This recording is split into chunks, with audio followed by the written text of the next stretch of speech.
Hey guys, welcome back to the video. It's your boy Prince, and this is the Redshirt Report, your home for college football content of all kinds.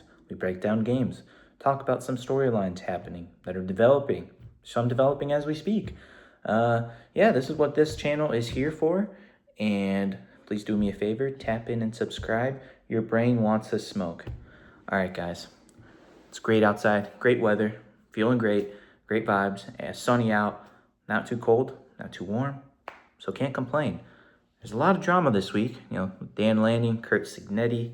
Apparently there's some drama, I guess if you want to call it, with the Missouri head coach, Derkenwitz, probably mispronouncing his name. Anyway, a lot of drama there. We'll go into those games and talk about a little bit about what's happening or what seems to be happening based off what the media is putting out there. And yeah, let's jump into it now. This is a new segment that I'm doing where I'll be giving an underdog of the week or an upset of the week, so to speak. And for the inaugural Redshirt Reports underdog of the week, the team that I think is going to pull off the biggest upset of this week, is Florida versus Texas A&M. I think that I think they have a chance to win this game. Billy Napier is one of those coaches that you don't think he should be a coach, yet he somehow still has a job, which is pretty weird given his record. His resume doesn't stand out, and he's been in the hot seat for some time now, going back to last season, and then at least in this season already, having that 3-game losing streak. You think he would have been out already, yet he somehow, some way, wins these statement. He gets these statement victories against teams like Texas, and I don't know if that's the reason they still keep him around, because they think that's the potential he has. Not really sure why he's still there, but he is there. Now, I went back, I watched some of the highlights between that Florida-Texas game, and I thought Florida's defense played pretty well. I mean, especially in that first half, they essentially shut out Texas. I mean, Arch Manning couldn't get the ball moving. The run game was dead. There was no run game, hardly. The pass wasn't there. Like, they were able to shut down the Texas offense. Now, Texas did score some points late in the game, but there was never a point where I thought that Texas was going to come back. It never seemed like they were truly going to come back and win this game. Even when the game was starting to get close in the fourth, and on the final drive or on the final plays of the game where it looked like they could get a touchdown and tie the game or try to win the game, I was never like, I think Texas could pull it off, because Florida's defense played pretty well, especially in that first half, like I said. Now, again, it's kind of hard to judge with Florida after putting off what was probably the best win of the weekend, and for a coach who definitely needed that win. It's hard to say if he could be consistent, because he hasn't been consistent. And again, he gets these statement victories, and then afterwards kind of seems to rattle off these losing streaks, and the team has poor play.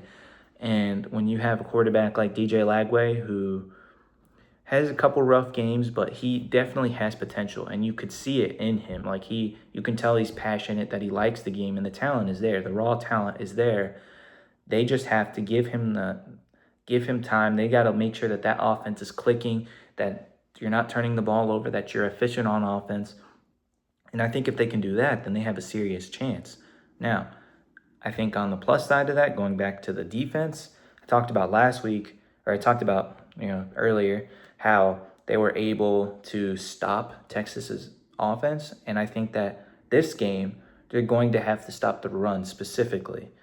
You look at A&M's backfield with Le'Veon Moss, Reuben Owens, Marcel Reed. That's a dangerous backfield. And the three of those guys combined have rushed for 768 yards. It's just 3 men. So yeah, the three of those guys can be dangerous, and they have been. So I think if Florida wants to win, they're going to have to stop the run play. If they can stop the run game, then I think Florida has a legitimate chance to win this game. And that's why I think I have to take them. as the Redshirt Report's Underdogs of the Week. Now, with that in mind, let's head into some predictions. Let's shake things up. Let's head into the prediction side. Now, Ohio State, Illinois. I think this has more Big Ten implications than it does the whole entire college football landscape. I think that Illinois, while they have been good this season and they got a good quarterback in Altmaier, the last time they played competition of this level was Indiana, and they got blown out.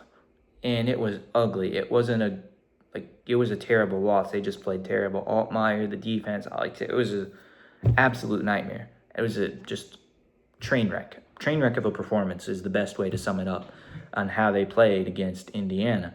Now, fast forward, ranked number 22, barely hanging on. I don't think they're going to win against Ohio State.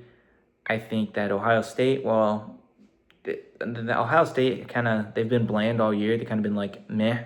Like, they're going to win, and that they're the better team, but you're not excited to watch their games. You're not excited to watch their games. I'm just going to say that. It's not to say that they're playing bad football. They're just not the most electric team in the nation. They're just kind of rattling off these wins, but there's not really much to say that this is a team that is electric, or I think as of right now, in my mind, should be the number one seed. Now, put all that aside, I do think they'll handle business at Illinois. I don't think they'll have a problem, but I think it'll be another victory for Ohio State. It'll be very bland. It'll probably be close for a quarter, maybe two, maybe halftime. It's a close game. Illinois somehow finds a way to keep themselves in it, but I think eventually Julian Sayin and that offense, they'll just rattle off down the field, march down the field, score a touchdown. The defense, which has been great all year, will probably do their job. I don't think this will be a close game. I don't think that there's any opportunity for Illinois to win this game or to pull off the upset. I just don't think there is. For as good as Altmaier is, for as good as this program has come, compared to where they've been the past couple of years, this is the best their program's been in a long time, but they're just not the team that's going to beat Ohio State, at least not yet. I don't think they will. So for that, I've got to say Ohio State. And I think for Illinois too, their offense, while they have gotten wins, they've started off really slow, and especially going back to last week. Now, they did win against Purdue, but that came at the expense of an awful first quarter where they only had 48 yards of passing. And I don't even have the rushing stats here, but the rushing stats weren't there either. They just had no offense whatsoever in that first quarter. Now, they turned on the Jets in the second quarter, and from there on, it was all Illinois. But when you're playing a team like Purdue, that's acceptable if you still win. You can't start off slow against Ohio State and expect to win the game. You just can't. So for that reason, I've got to take Ohio State, taking down Illinois. I think they'll march into Illinois, handle their business, get the easy victory. Now, this is the game I kind of want to talk about. Alabama at Missouri. I've been so conflicted about this game. I kept switching back and forth between Alabama, Missouri, because both teams have played really well, especially Missouri. They were good last year, but it seems like they've taken their game and elevated it to a whole nother level. He got Ahmad Hardy, who's an absolute beast. He is playing on a whole nother level. By far, not even close, is the best back in the country right now. So yeah, I was very conflicted on this game, especially after Vanderbilt pulled off the win against Vandy. Was not happy about that, was rooting for Vandy. Vanderbilt couldn't get it done, and Alabama played good. I'll give them credit. They played great. They coached well, too. That coaching staff of theirs under Kalen DeBoer, they were under a lot of fire now, but I think since then they've kind of hushed down those voices, and they've got a great unit. But I think I've got to take Missouri to win this game. I think something's compelling me to take Missouri. Now, let me tell you why. I think, well, for one, let me say this. This will be a true test for Missouri because when you look at their schedule, they've yet to play quality competition. I mean, they played South Carolina, but South Carolina hasn't lived up to expectations as it is themselves. Lenore Sellers has been okay, but he's not playing at the same level as he was last year. Neither's the rest of the team. They still played good. They were somewhat close with Missouri, but they never, South Carolina just hasn't been the team that we expected them to be, at least in the SEC.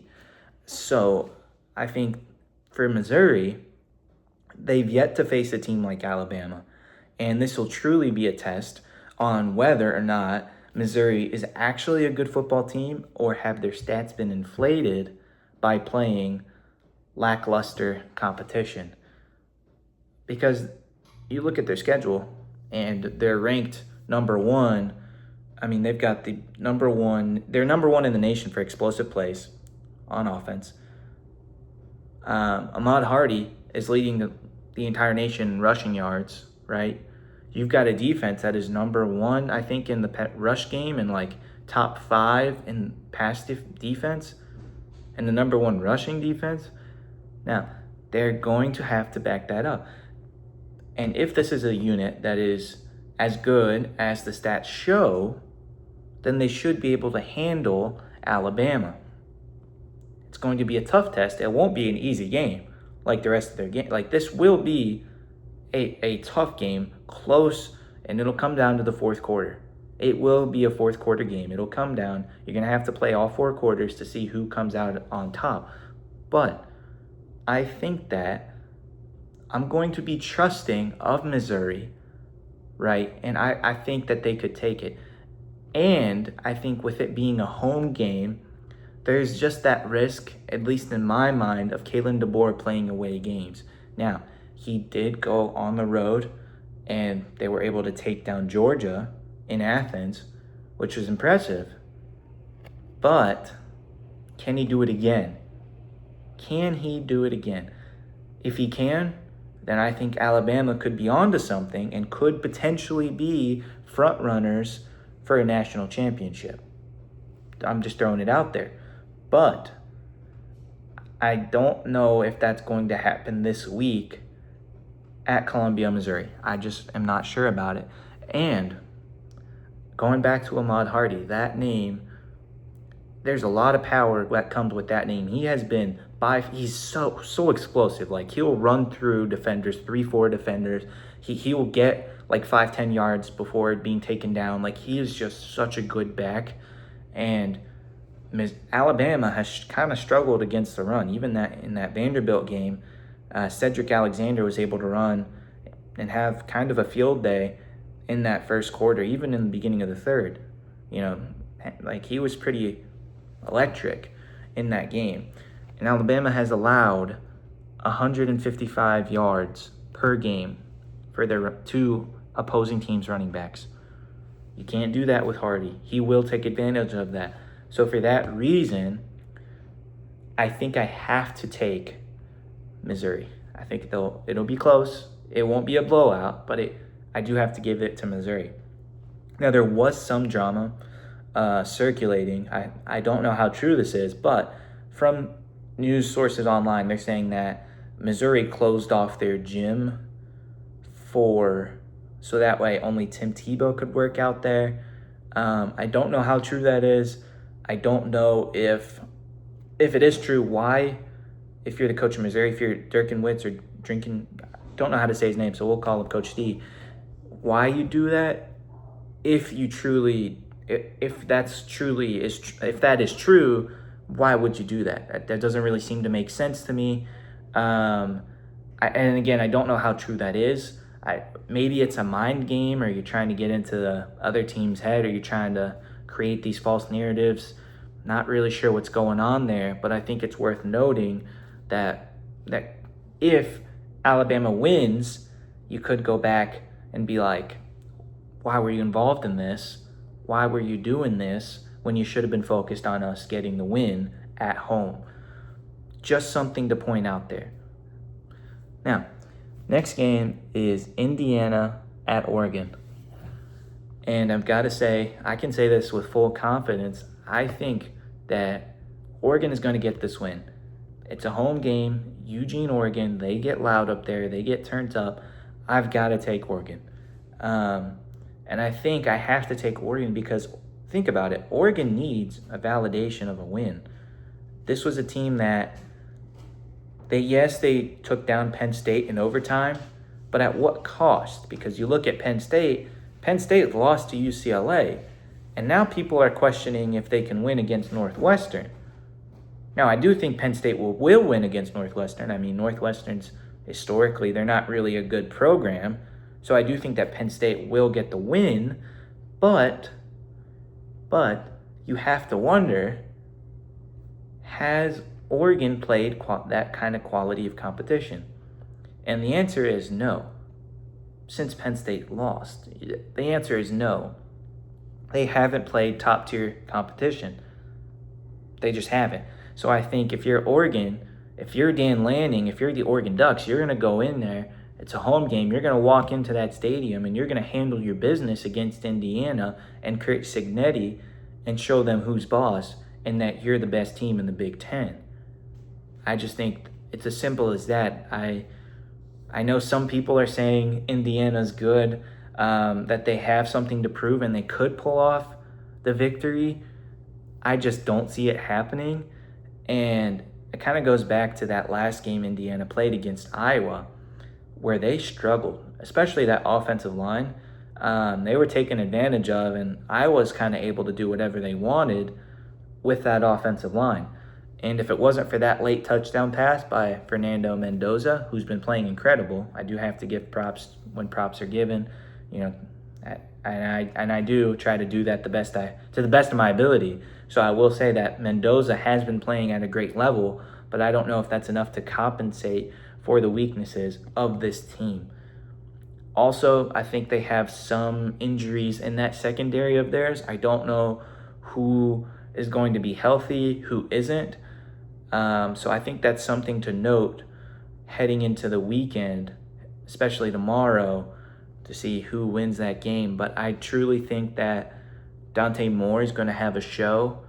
He's going to ball out. He's going to run it with his legs. He's going to pass it. I don't know if Indiana will be able to do anything to stop them. I truly think that this will be a blowout in Eugene. I've got to take Oregon defeating Indiana. I think that's as simple as that. And I think the other thing that made me say, okay, I'm with Oregon 100% was Dan Lanning. Dan Lanning, I think he's proved himself. I think through his tenure at Oregon, he's really proved himself. And no disrespect to Curt Signetti, but the other big piece of news heading into this weekend was Curt Signetti talking trash and talking smack about Dan Lanning, pretty much saying that he's a bit of a wuss. He's not exactly a man, or he's not man enough to be able to coach the Oregon Ducks. I think if this was said on the locker room, shout out to the locker room, that Dan Lanning, this is what Signetti said, that Dan Lanning is the kind of coach is the kind of man who closes the fridge with his hips. Take that with a grain of salt. Now, Signetti hasn't said anything. He hasn't acknowledged whether or not that's true, or if those are in fact his messages or not. If they are, then you got to be pretty confident. It's a ballsy move. I'll just say that. It's a ballsy move on Signetti. And if you lose that game, you're going to look even worse. You're going to look like a fool for going against Dan Lanning, for talking all this smack, just for you to lose the game. Even if it's a close score or not. Even if it's a close score. Or if the game goes into overtime and you lose, it doesn't matter. The media is still going to come after Signetti, and he's going to be under a lot of fire. Because there's a fine line between talking smack, talking trash, and then taking it to the next level, kind of crossing that line, crossing that boundary. And I think that Signetti, I do think that he crossed that line by talking trash in that way, in that particular manner about Dan Lanning. Um, I think, I don't know what to say about that. If it is him, then it's a ballsy move because you're gonna have to back that up. You're gonna have to back that up and go and outplay Oregon, outplay Dan Lanning in Eugene, which Eugene is not an easy environment to go into and just win a game. It really isn't. So I think that's something to watch out for, and I wouldn't be surprised if Signetti catches a lot of heat for the loss if those are his comments about Lanning. Now, the last game that I wanted to talk about, and this is an exciting one, the Red River rivalry. Oklahoma at Texas. This is going to be a fun game. It's going to be a fun game. I don't know if you guys saw the news or not, but Oklahoma's quarterback, John Mateer, is planning to play against Texas. He will be playing that game. Will he be playing all 4 quarters?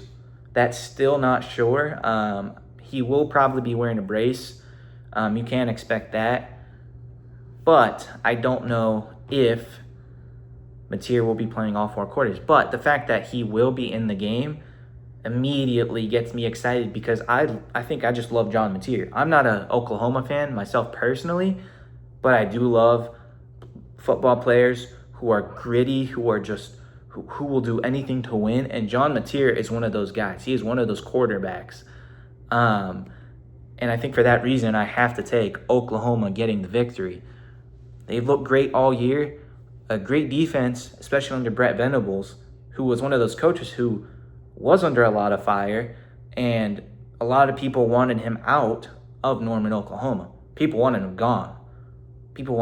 And I was one of those guys who was kind of doubting, does he have what it takes to turn the program around? But I think he's kept his job, at least for this year, based off how they've started. And getting a guy like Mateer, who's really played at an incredible level. And that was before the injury. So it'll be interesting to see that, especially with that injury going against a team like Texas. But I think this will come down to who can run the ball better. I will say the one thing that both teams seem to have in common is they both don't really have a strong run game. Oklahoma is one of those teams that hasn't really ran the ball well. But on the flip side, neither is Texas. That O-line for Texas has looked pretty horrendous. So I think that's something that Oklahoma is going to exploit. And Venables is going to use that to his advantage. And I think it'll come down to third downs too. Texas, they only have a 26.9 conversion rate on third down. That is awful. To put things in perspective, that's at the bottom of the nation.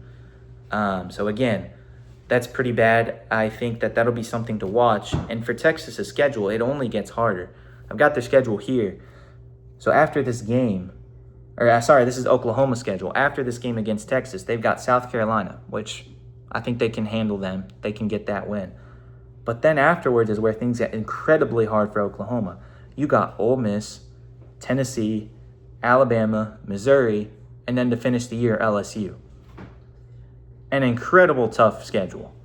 Incredibly tough, especially since they're all SEC opponents. So I think for Oklahoma, this game is a must-win for them if they want to stay relevant in the playoff picture, because they're the fifth ranked team in the country. And I think that in order to stay that way, and in order for them to stay in the SEC competition, to stay at the top of the SEC and the top of the playoff picture, they've got to win this game against Texas. So for that, I've got Oklahoma winning. I don't care if John Mateer plays 4 quarters or if he plays 1 snap or 1 drive. I think that they've just been the better team. And I think if you're Texas, you've got a lot of things to figure out. I don't think it's all on Arch Manning. I know that he's the quarterback, so all the blame and all the poor performances are going to fall on him. And while he hasn't played particularly great, I don't think that he should be the one taking all the blame. I think you have to look at the offensive line they have done nothing to support him. The receiving room has been okay, hasn't They don't really have a guy that stands out or could create explosive plays for Texas. But the run game, too, is just been dead. There is essentially no run game. When Arch Manning is already struggling to throw the ball or to get the ball off on time because the offensive line isn't giving him enough time to step back or step out of the pocket to make nice throws, deep downfield throws, he's having to scramble. And he's led their team in rushing every single game. And that's just not acceptable, especially for a program like Texas, who was so hyped in the preseason and everyone considered them to be title contenders, including myself. So yeah, that's definitely something to note, is how the offensive line is going to play. But it will be an interesting game. It will be an interesting game. There's a lot of history, a lot of beef between these two programs. But I think Oklahoma, they're on a roll right now, and I think that they'll continue that. And I think that they will get this win in Texas. They'll plant the flag, and they'll get a victory for the Sooners and for Venables. All right, guys. Thank you for watching the video. Please do me a favor. Tap in and subscribe. Your brain wants to smoke.